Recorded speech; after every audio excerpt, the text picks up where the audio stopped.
So they'll be calling you a radical. Wow, you cannot make this up. So this is being reported by ESPN right now that the Mexican athletes threw their uniforms in the garbage and left. Now, you can make this up. This is historic and important. So I'm in Monterey. Right there, there's a new little beer garden right there across from when John Lewis Stevenson's bunkhouse wrote the old Pacific capital, which is the capital of Mexico. The oldest part, right next to the wall. I'm standing there waiting for the bus to go to Big Sur.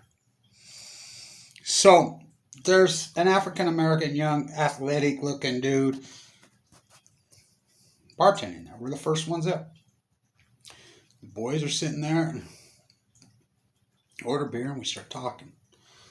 And I said, we're going up to Big Sur, and we start talking sports and athletics.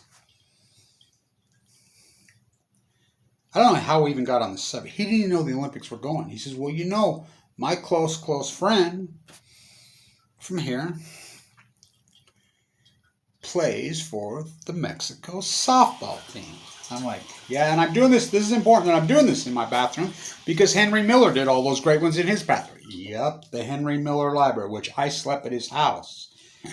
Now, stay with me. I fly intuitively, 100% intuitively, all spiritually, as you know. Fukushima, I've been able to see the future since I was a little boy. That's just a fact. It's just the way it is. I always have. Play back the tape on this YouTube site, Your Honor. I said, she plays for Mexico. Yeah. Softball? Yeah. I said, you know they're in Fukushima? They're playing in Fukushima, Japan. I said, you know about the nuclear meltdowns there? Oh, yeah, I forgot about that. Now, remember, we're standing at the oldest part of Monterey. We are within feet of the tree where the tree ceremony was at. That's at the school right there. At the bunkhouse in the wall that's right there. Oh, yeah, Father Sierra, he had the indigenous built. That's it. Right there. So when I'm walking the coast, that's where I would sleep. You know my path, the people that have followed along, right there. The old Pacific capital.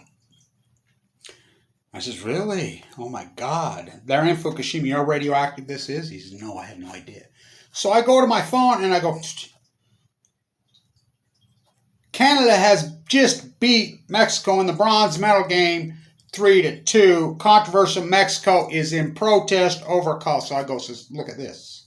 Oh, my God, I didn't even know. They were in the bronze medal game. U.S. played in the championship. Now, stay with me. The famous player on the U.S. team, you got it right there from John Steinbeck neck right there. So, this gets better. Stay with me. You know I fly intuitively. So, we missed the early bus. So, we get on the bus, and we get there, and there's a guy out there. I don't know who he is. And he starts preaching. Now, we picked him up right there where I used to sleep under the bridge where the Del Monte Mall is. We make our way. He starts to visit with us. He says, well, I run the St. Francis of the Redwoods. What? You're a monk? Yeah. I've had the keys for 35 years. Would you and the boys like to go hang around with me? I said, do you remember when I slept there one night? Oh my God, you look familiar. So we go there.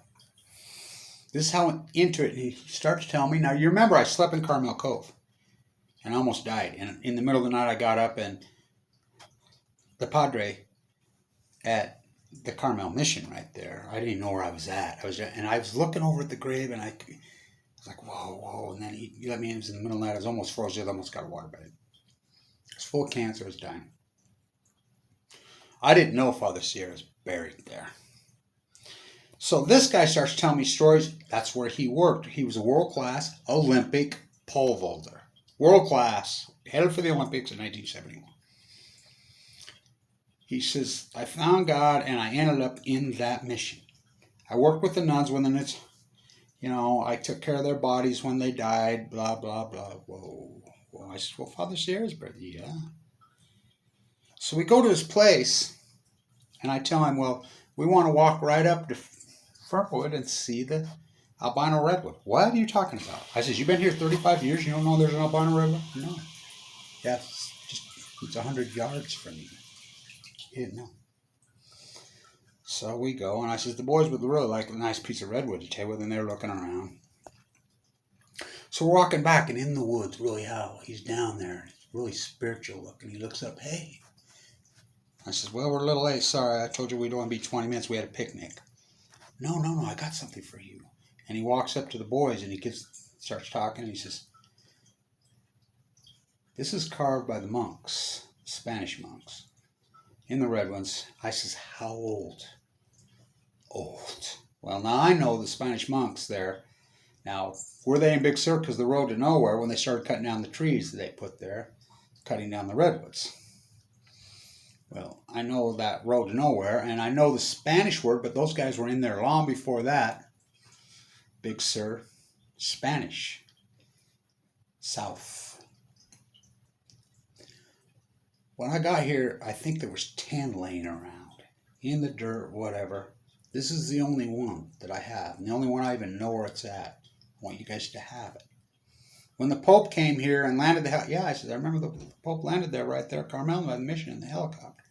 I do my work right there where we picked you up for years, right there at the supermarket, right there at that place. That's May Brussels' old radio station. He says, this is the only one. I want you to have it. Carved by the monks.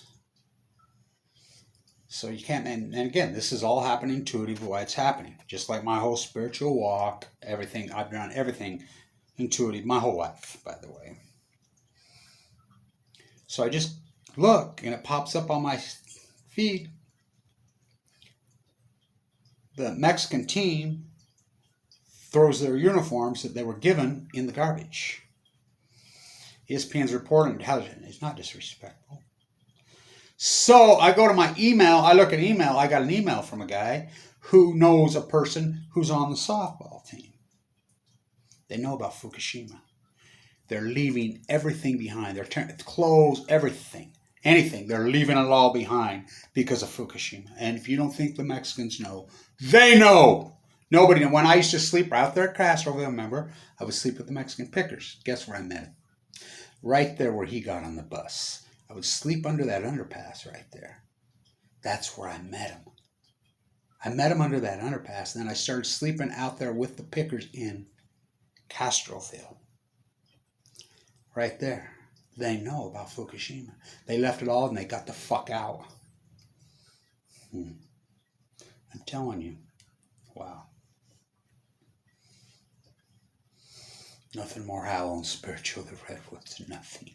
I remember sleeping in them woods that night, and some guy walks up to me and says, I've been riding my bike all the way across the country from West Texas. It's you, Kevin Blanche. Gave me a wind-up radio. I was very sick. You know, here's a place. They're supposed to charge you $40. No, come over right here. Henry Miller's library. I slept on that couch a couple of nights. Yeah, his bathroom. Remember those great ones he used to do? Remember what he said about Big Sur? They know the games are being played at Fukushima. They know. I know they know now. What is the odds? Right there, that is the old Pacific capital. That is a capital Mexico. That wall that's right there, built by indigenous people, the Spanish fucking forced labor. Right. That beer garden's right there by the Trader Joe's, right there by the old. That is the old tree. That is the oldest part of Monterey. And if you ever read the old Pacific, the capital of Mexico, 1821 to 18. You walk right down to the tariff house. What a fucking story, huh? He says, hey, my really close friend's playing softball on the Mexico softball team. She is. Just popped up and said that out of nothing. So then I just go, I said, they just lost the bronze, just now. They just lost the bronze medal game. And they walked off the field in protest. What? The Olympics are going? He didn't even know. We get on the bus, which missed the early bus, go to Big Sur, right there where I slept and met these pickers. He gets on the bus at the Del Monte Mall. I don't know him from Adam. He's dressed up. He's picking up a stereo. He just starts talking and visiting. Some other guys visiting. Hey, you guys want to stop at my place? Where's your place? The St. Francis. What? You're a monk? Yeah, I've been running it. I'm the world-class pole vaulter. I had the world record in 1971. Yeah, that's him. That's him. I gave it all up. And I walked into the monastery. The monastery used to be right there. Diablo Canyon. A tsunami took it down. An earthquake, they moved it to Carmel. What's that smell? It's a fucking dead well. Oh my God, what a story. I'm telling you, for I see for miles and miles.